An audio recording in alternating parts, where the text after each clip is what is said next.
Hello, my name's Tegan. I work with our telephone crisis support volunteers at Lifeline North Coast. I'm here with Rob, having a Lifeline conversation.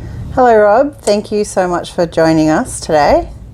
You've been with Lifeline as a crisis supporter for 10 years. Do you remember how that began? I do remember, and it's my pleasure to join you here today. I do remember how it began, actually. I was driving along the Pacific Highway, listening to the radio, and the announcer was talking to a young lady from Lifeline, and she just was sort of saying that Lifeline was looking for people with lived experience and stuff like that, and I sort of thought to myself, this might be worth looking into. And yeah, went down and saw you guys at the office. I think you were in the office then. Yep. And had an interview with Lynn, the young lady I mentioned before, and yeah, the rest is history, I suppose. That's amazing. Yeah. That's amazing. Yeah. So you've been with Lifeline for almost 10 years, and I'm wondering during that time, has there been a lot of change? I think there has been quite a lot of change within the organisation itself, and also outside of the organisation. Within the organisation, we've had the obvious change of going from C-FRED to the care model. Mm-hmm. And a few other little bits and pieces of change, but it's you know, a very similar sort of organisation to when I first came on board. As far as outside's concerned, outside Lifeline itself, there is a lot of other services seem to be available these days, things like the Black Dog Institute and Beyond Blue. All very good services, excellent services. Lifeline still, I think, takes more calls than all of those new services combined, and I think that probably plays into a little bit what I've noticed as far as people's willingness to call. I think people are a little bit more self-aware these days, and they know they need to reach out a little bit more, and are more prepared to, I feel. Whether that's actually true or not, I'm not sure, but that's my general feeling. Yeah, so yeah, there's been a few changes over the years. Yeah. I want to talk to you about, you know, your time on the phones, and I'm wondering if you remember your first call when you started with us. I do. I still quite vividly remember it, actually. It was a Sunday night, and it was a shift where I had support with me.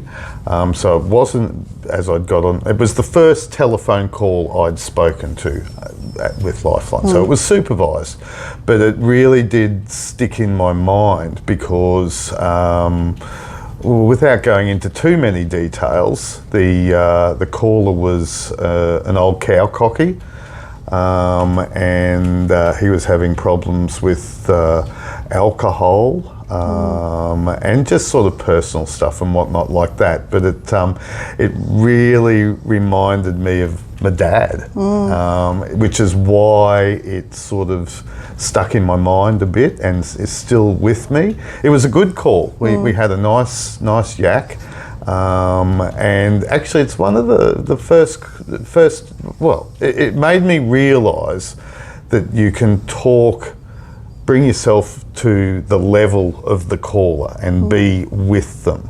rather than sort of being there for advice or anything like that.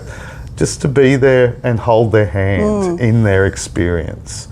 And yeah, that was nice. So I do remember my first call. Yeah. Just to be with them with the here and now. And you said it reminded you of your dad. Yeah. How were you able to handle that? Did it bring up something for you? Or? Oh, it did. It did bring up some emotions for me, but wow, the training that Lifeline gives and the support, and I had the confidence in the training, and just in starting to talk to that bloke, I mean, it just became me and him, not so much my dad anymore, and it was nice to just sort of have a talk and sort of use those skills that I had been learning and put them into to place and use them. And when the call had finished, I realised that the training that I'd got had really stood me in good stead. And I could really understand it could have gone either way there, given that experience. I could have gone, oh geez, this is not for me, and you know, but the training is such that I was well prepared for it. Yeah. During your time here with Lifeline North Coast, you've started off as a crisis supporter, but you've taken on more roles and responsibilities. Can you explain a little bit of what you are doing and how you're helping other crisis supporters? Yeah, well, I suppose I've been involved in being a student mentor with the newer people that are coming in. And I mean, the training is an ongoing thing with Lifeline. There's always new people coming in, and being a mentor and being able to sort of be an example for people, I suppose, and let them sort of observe how things are done and sort of what to expect, and just to be there as support for them too.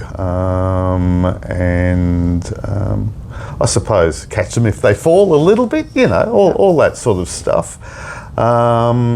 I've also taken on the role of temporarily as a call coach, which means sitting in with the crisis supporters and just sort of, you know, coaching them around those calls, which crisis supporters do, depending on how often they're on the phones, but at least 2 to 4 times a year. And I suppose that sort of, there is that room for using your volunteer time in just a little bit different way to being an actual crisis supporter and being support for the organisation, I suppose, and the newer people coming into the organisation. Yeah. When you started as a student mentor, was it difficult for you to transition from crisis supporting into mentoring new crisis supporters? No, not particularly. I think you become a little bit more conscious of what you're actually doing, and that, you know, your approach is keenly being observed. So yeah, I don't think I've changed. You're just aware of it a little bit more. Yeah. And call coaching, how do you think that helps our crisis supporters?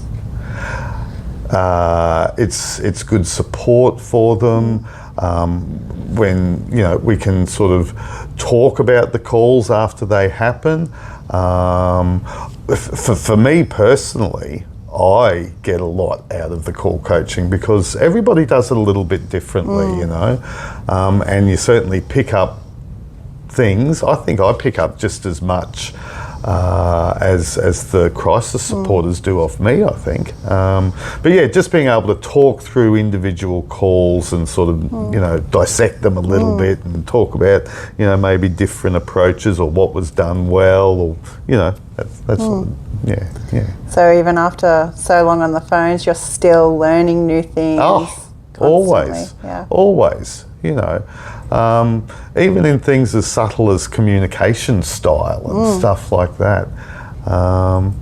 Always. I mean, and I think that's what Lifeline's about to a large degree, is everybody sort of interacting and learning and being supported by each other, and it goes forward as a, you know, an interactive organism or something like that. Do you know what I mean? Yeah, definitely. Yeah.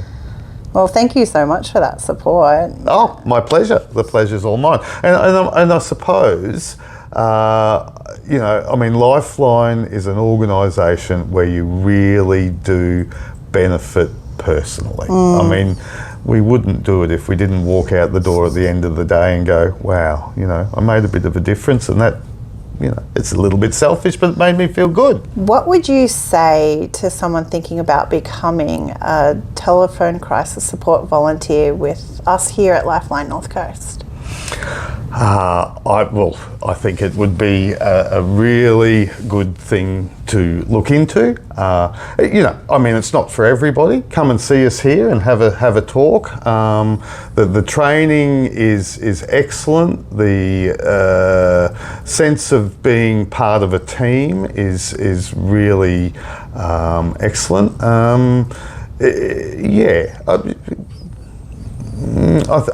It comes highly recommended, is what I would say. Come and have a talk to us and see if it's your thing. Yeah. And because I'm here.